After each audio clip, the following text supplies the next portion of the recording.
Ronaldo's football magic has taken him to the top of the world. At 22, he's recognized the world over. Nowadays, Ronaldo lives in luxury, surrounded by his family. You haven't caught a single ball yet. But it was not always like this. Life was hard. Only through ambition and suffering was he able to reach the top. Funchal, 1985, 10:20 in the morning on Tuesday, February 5th. In the hospital, Cruz de Carvalho, the youngest of 4 children, was born to Dolores and Denise Aveiro. After an unexpected pregnancy at 8 pounds and 20 inches, the boy who was to become the joy of a nation was born. After Hugo, Elma and Katia, no one knew what to call the 4th son of Dolores and Denise Aveiro. The family lived in one of Madeira's poorer areas, at Quinta do Falcão, number 27A, in the parish of Sant António. The family had few possessions, but was hard-working and very close-knit. Ronaldo learned the family motto from an early age: union and a strong friendship between family members. And from an early age, little Cristiano had an inseparable friend, a football. Everything started right there, in front of their house. Ronaldo was a little runt, very thin, but he had an amazing knack with balls. He could do whatever he wanted with them. His gift was starting to show itself. Everything he did centered around a football. All he wanted was the ball. And he had a gift for playing those things he does. We knew he had a gift for playing football, but we didn't know that he would reach the top. When he got home, I'd tell him to do his homework, but he used to say that he never had homework to do. I would be making dinner and he'd jump out of the window, grab a yogurt and fruit and run right out. He wouldn't come home until 9 o'clock at night.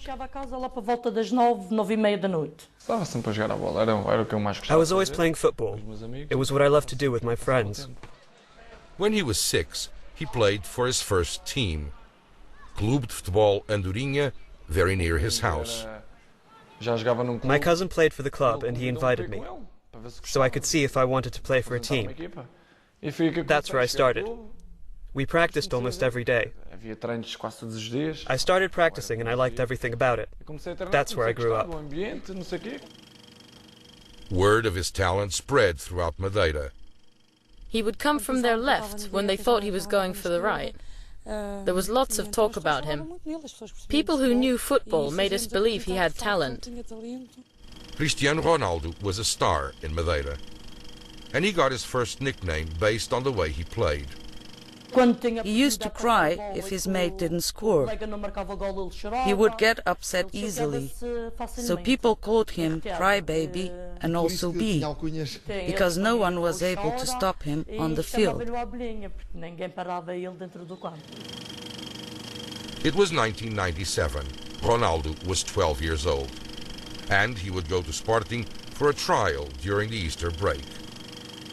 I was confident and excited. Oh God, I'm going to Sporting for trials.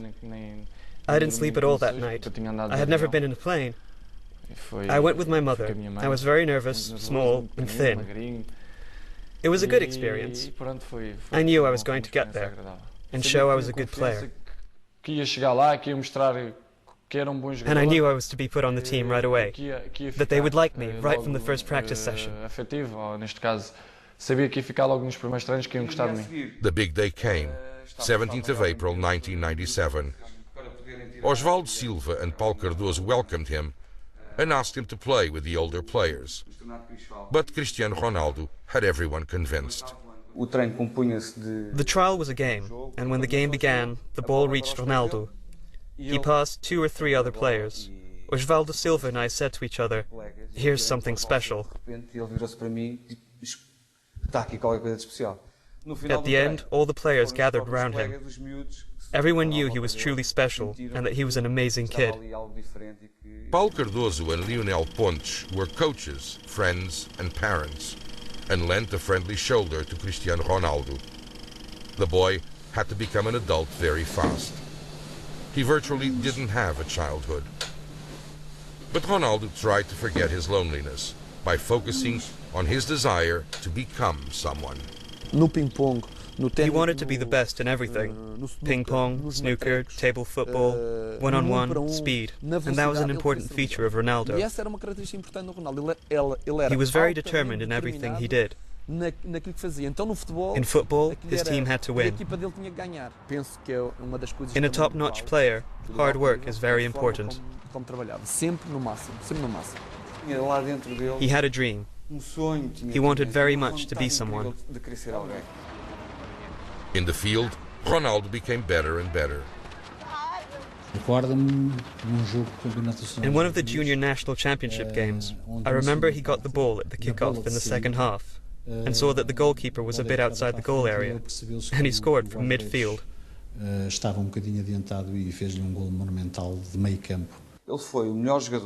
He was always the best player in all the tournaments he played throughout his formative years. Even José Mourinho noticed Ronaldo when he was just a teenager. I remember the first time I saw him play. He was playing for Sporting, and they were playing União de Leiria.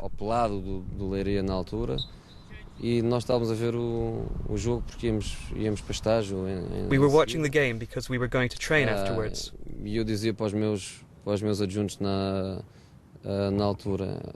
I told my assistant, "There goes Van Basten's son." He was a striker, with lots of elegance, with quality of movement, and technical quality.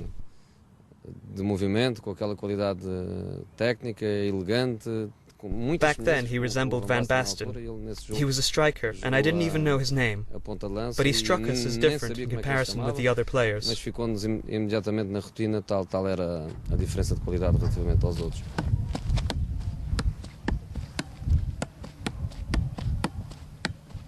At 16, he was a reference in Sporting's formative football.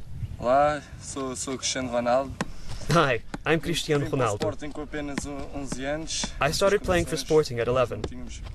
We didn't have the facilities the academy has today. I hope more players will develop here, because they have good facilities. And I'm sure that a lot of star players are going to emerge from here. By then, Ronaldo had started to play with the seniors. And after a practice game against Coimbra's team, he gave his first autographs. Time flew by, and in 2002, Ronaldo was playing with the main team. Ronaldo wanted to be the best, and he kept working out secretly in the gymnasium as before. I found Ronaldo in the gym, and I asked him, "Ronaldo, what are you doing?" "I'm training," he said. He had two weights, one on each foot, and he was dribbling with a ball. He was training his dribbles with weights, because he knew that would improve his technique, and without the weights, he would be even faster.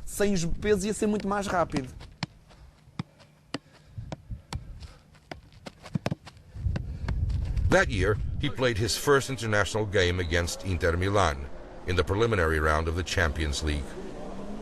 In the knockout stage in Italy, because it was his debut, he was hazed.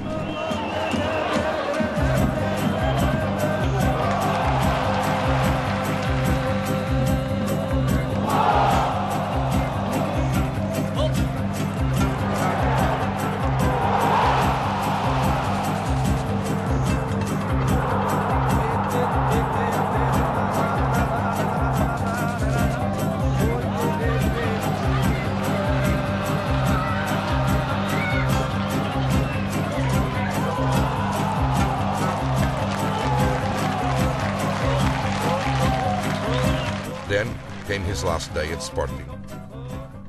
August 2003. It was a day of celebration. The new Alvalade Stadium was inaugurated. They faced a heavy opponent, Manchester United. Ronaldo's name was well known, and the day before the game, Sporting, Jorge Mendes, and Manchester United signed a preliminary agreement so he could go to England a year later. But this game changed it all.